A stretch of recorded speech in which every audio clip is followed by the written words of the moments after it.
திறந்த வாசலை நமக்கு வாக்களித்துள்ள ஆண்டவராகிய இயேசு கிறிஸ்துவின் நாமத்தில் உங்கள் யாவருக்கும் என்னுடைய அன்பின் வாழ்த்துக்கள்.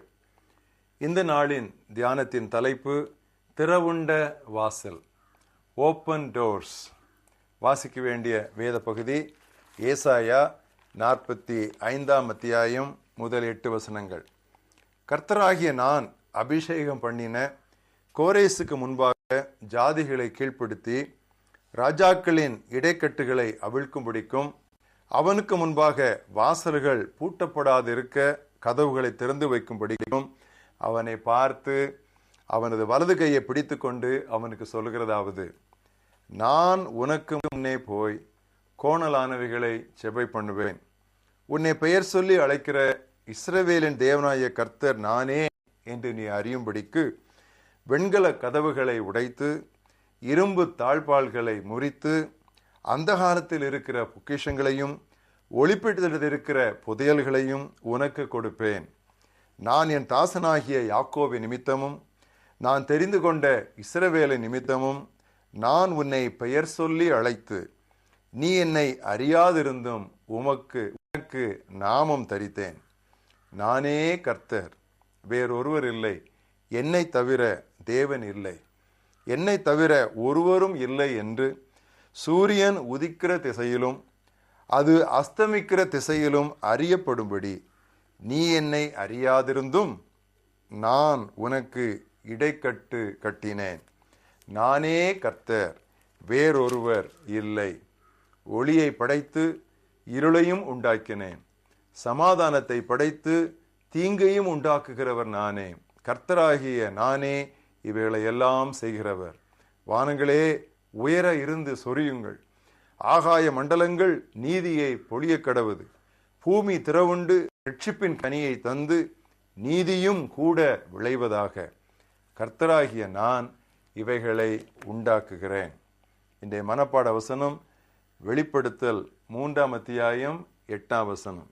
இதோ திறந்த வாசலை உனக்கு முன்பாக வைத்திருக்கிறேன், அதை ஒருவனும் பூட்ட முடியாது. See, I have set before you an open door and no one can shut it. ஆண்டவராய் இயேசு கிறிஸ்து ஆசியாவிலே உள்ள 7 திருச்சபைகளுக்கு கடிதங்களை எழுதி தம்முடைய இருதயத்தில் இருந்த தன்னுடைய பாரங்களையும் எதிர்பார்ப்புகளையும் அவர்களுக்கு வெளிப்படுத்தினார். பிலதெல்பியா சபைக்கு அவர் கொடுத்த செய்தியிலிருந்துதான் இன்றைய மனப்பாட வசனத்தை நான் உங்களுக்கு வாசித்தேன். தம்முடைய குமாரன் தம்முடைய இரத்தத்தை சிந்தி நேசித்த ஆத்துமாக்கள் மீது பாசங்கொண்ட தேவன் அதே பாசமும் பாரமும் ஒவ்வொரு கிறிஸ்தவனுக்குள்ளும் குடிகொள்ள வேண்டும் என்று விரும்புகிறதை வாசித்த இந்த பகுதிகள் சுட்டி காட்டுகின்றன. கதவுகள் இப்போது திறந்திருக்கின்றனவாம். எனவே காலையும் மாலையும் விதை விதைத்து வாய்ப்பு கிடைத்தாலும் கிடைக்காவிட்டாலும் நற்செய்தியை நாம் பிரசங்கம் செய்ய வேண்டும், பிரகடனப்படுத்த வேண்டும், காலத்தை பயன்படுத்தி கொள்ள வேண்டும். தள்ளி போடுதல் வளர்ச்சிக்கு பெரிய தடை. கதவுகள் ஒவ்வொரு விசுவாசிக்கும் திறந்திருக்கின்றன. எனவேதான் ஆண்டவர் தமது பிள்ளைகள் ஒவ்வொருவரையும் தாளந்துகளினாலும் ஆவியின் வரங்களினாலும் நிரப்புகிறார். வேலை இல்லை என்று ஒருவரும் சும்மா நிற்க வேண்டியதில்லை. 3 வேலைக்காரரை கூப்பிட்டார், ஒருவனுக்கு 5, ஒருவனுக்கு 2, ஒருவனுக்கு 1, ஒன்றுமில்லாமல் ஒருவனும் இல்லை, எல்லாருக்கும் ஏதோ ஒன்றை கொடுத்தார்.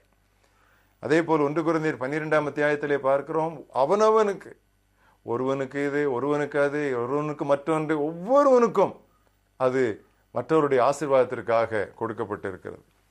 மத்திய 20ஆம் அத்தியாயத்திலே திராட்சை தோட்டத்தை குறித்து நான் வாசிக்கும் பொழுது கூட 9 மணிக்கு வேலைக்கு ஆள் அமர்த்தினார், 12 மணிக்கு வேலைக்கு ஆள் அமர்த்தினார், 3 மணிக்கு வேலைக்கு ஆள் அமர்த்தினார், 6 மணிக்கு வேலை முடிய போகிறது, 5 மணிக்கு கூட அவர் வெளியே போய் வேலைக்கு ஆள் அமர்த்தினார். எல்லாருக்கும் அவர் வாய்ப்புகள் கொடுக்கிறார். திறந்த வாசல் என்று சொன்ன உடனே நாம் ஊழியத்திலே பிரச்சனைகளும் எதிர்ப்புகளும் கிடையாது என்று நாம் நினைத்து விடக்கூடாது. சொல்ல போனால் இரண்டும் இணைந்தே செல்லும். எடுத்துக்காட்டாக 1 கொரிந்தியர் 16:9 பாருங்கள். பவுல் சொல்லுகிறான், இங்கே பெரிதும் அனுகூலமுமான கதவு எனக்கு திறக்கப்பட்டிருக்கிறது. ஒரு அரைப்புள்ளி போட்டு சொல்லுகிறான், விரோதம் செய்கிறவர்களும் அநேகர் இருக்கிறார்கள். அதே விதமாக எருசலேமின் மதில்களை கட்ட நெகேமியாவுக்கு திறந்த வாசல் இருந்தது. கர்த்தர் அவன் சென்ற இடமெல்லாம் அவனுக்கு வாய்ப்புகளையும் வாசல்களையும் திறந்து கொடுத்து கொண்டே போனார். அனுமதி கிடைத்தது. கட்டிடப் பொருட்கள் மனப்பூர்வமாய் அரசனால் வழங்கப்பட்டன. ஆனாலும் உடனே எதிரிகளின் பயமுறுத்தல்களும் எதிர்ப்புகளும் அவனுக்கு வந்து கொண்டே இருந்தது. அவர்கள் அவனை பார்த்து, நீ முரட்டாட்டம் பண்ணுகிறாய், இட்ஸ் ரிபல்லியன் என்று சொன்னார்கள். அதையும் அவன் சமாளித்து போகும் பொழுது, கெட்டிப்பார், முடிவிலே ஒரு நரி போனால் கூட அது விழுந்து விடும் என்று சொன்னார்கள். மக்களின் ஒத்துழைப்பும் எதிரிகளின் சூழ்ச்சியும் அவனுடைய பயணத்திலே, அவனுடைய பணியிலே இணைந்தே இணைகோடுகள் போல் சென்றன. இன்றைக்கு நம்முடைய ஊழியங்களிலே அப்படித்தான் இருக்கும்.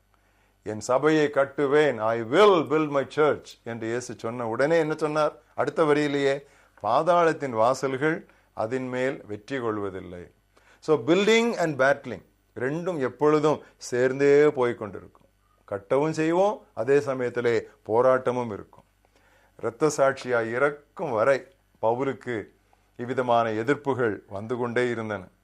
ஆனாலும் அவனை குறித்து அப்போஸ்தலர் நடபடிகளின் கடைசி வசனம் என்ன சொல்கிறது தெரியுமா? 28ஆம் அத்தியாயம் 31ஆம் வசனம், மிகுந்த தைரியத்துடனே, அவன் இப்பொழுது சிறையில் அடைக்கப்பட்டிருக்கிறான், மிகுந்த தைரியத்துடனே தடையில்லாமல் தேவனுடைய ராஜ்யத்தை குறித்து பிரசங்கித்துக் கொண்டே இருந்தான். கர்த்தராகிய இயேசு கிறிஸ்துவை பற்றிய விசேஷங்களை உபதேசித்துக் கொண்டே இருந்தான். Preaching, teaching, no man forbidding. இதுதான். எவ்வளவு எதிர்ப்பு வந்தாலும் கர்த்தர் கொடுத்த அழைப்பிலிருந்து அங்குமெங்கும் திரும்பாமல் தொடர்ந்து அதை நிறைவேற்றி கொண்டே இருப்பது. சில கதவுகள் மூடப்பட்டிருக்கும். மூடப்பட்டிருந்தால் பூட்டப்பட்டிருக்கிறது என்று பொருள் அல்ல. ஒரு நாள் ஜார்ஜ் வெர்வர், ஆபரேஷன் மொபிலைசேஷன் ஃபவுண்டர், அவர் விதமாக அழகாக சொன்னார், even a cat knows what to do if a door is closed. It knows it has to just push it open. கதவு சாத்தி இருந்தா பூனை கூட தெரியுமா என்ன செய்யணும்னு சொல்லி தள்ளிட்டு உள்ள போயிடணும். நாம் இந்த சாத்தப்பட்ட கதவுகளை எல்லாம் பூட்டப்பட்ட கதவு என்று நாம் நினைத்து நாம் அப்படியே ஓடி விடுகிறோம். தள்ளி கொண்டு உள்ளே போய்விட வேண்டும். அதனால தான் ஆண்டவர் சொன்னார், தட்டுங்கள் திறக்கப்படும். கடவுளுக்காய் செயல்பட நாம் இறங்கும் பொழுது இன்னல்கள் சூழத்தான் செய்யும். ஆனால் சங்கீதம் 107:13 முதல் 16 நமக்கு நல்ல உற்சாகமூட்டும் சில வார்த்தைகள் உண்டு. தங்கள் ஆபத்திலே கர்த்தரை நோக்கி கூப்பிட்டார்கள், அவர்கள் இக்கட்டுகளிலிருந்து அவர் அவர்களை நீங்களாக்கி ரட்சித்தார். அந்தகாரத்திலும் மரண இருளிலும் இருந்து அவர்களை வெளிப்பட பண்ணி அவர்கள் கட்டுக்களை அறுத்தார். கர்த்தர் வெண்கல கதவுகளை உடைத்து இருப்பு தாழ்பால்களை முறித்தார் என்று அவருடைய கிருபை நிமித்தமும் மனுபுத்திரருக்கு அவர் செய்கிற அதிசயங்கள் நிமித்தமும் அவரை துதிப்பார்களாக. அயன் கேட்டன் என்று சொன்னோம், இரும்பு திரை நாடுகள். பாம்பு கேட்டன் என்று சொன்னோம், மூங்கில் திரை நாடுகள் என்று சொன்னோம். இதெல்லாம் என்னாச்சு? எல்லாம் இரும்பு திரையும் விழுந்தது, மூங்கில் திரையும் பிளந்து கொண்டு இருக்கிறது. எல்லா இடங்களிலும் சுவிசேஷத்திற்கான வாசல்கள் திறந்து விடப்பட்டன. எதனால்?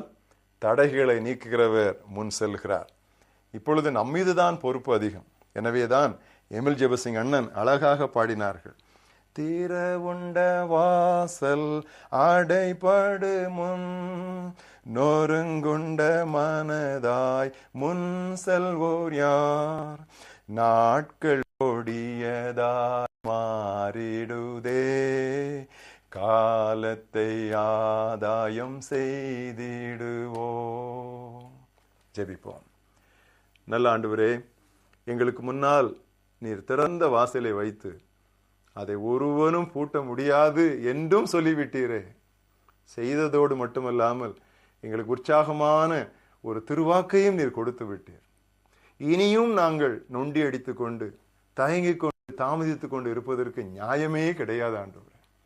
கர்த்தாவே, திறந்து வைக்கப்பட்டிருக்கிற இந்த கதவுகள் அடைபடும் முன், குறிப்பாக இந்தியாவிலே கர்த்தாவே, எல்லா மூலை முடுக்குகளுக்கும் உம்முடைய சுவிசேஷத்தை நாங்கள் தீவிரமாக எடுத்து செல்ல எங்கள் கால்களுக்கும் எங்கள் கரங்களுக்கும் எங்களுடைய உடல்களுக்கும் எங்களை சுற்றிய அத்தனை காரியங்களுக்கும் கர்த்தாவே ஒரு அவிழ்த்துதலை நீர் தர வேண்டும் என்று நாங்கள் செபிக்கிறோம். முடமாய் கிடக்கிற எங்களை நீர் எழுப்பிவிடும் ஆண்டவரே. முன்செல்ல நீர் உதவி தாரும். மறுபடியும் ஆண்டவரே, திறந்த வாசல்களுக்காய் நாங்கள் உம்மை ஸ்தோத்திரிக்கிறோம். இன்னும் சில நாடுகளிலே கர்த்தாவே வாசல்கள் திறக்கப்படவில்லை. ஆனாலும் தங்கள் உயிரை துச்சமாக எண்ணி உயிரை பணயம் வைத்து அங்கே போய் ஊழியம் செய்கிற மக்களுக்காக நாங்கள் உம்மை துதிக்கிறோம். அவர்களை பாதுகாத்தரணும். எங்கள் நாட்டிலே கர்த்தாவே இனி சுவிசேஷத்தை அறிவிக்கவே கூடாது என்று சொல்லுகிற ஒரு காலகட்டம் வருவதற்கு முன்பதாக செய்கிறதை சீக்கிரமாய் செய்ய எங்களுக்கு உதவி செய்யும்.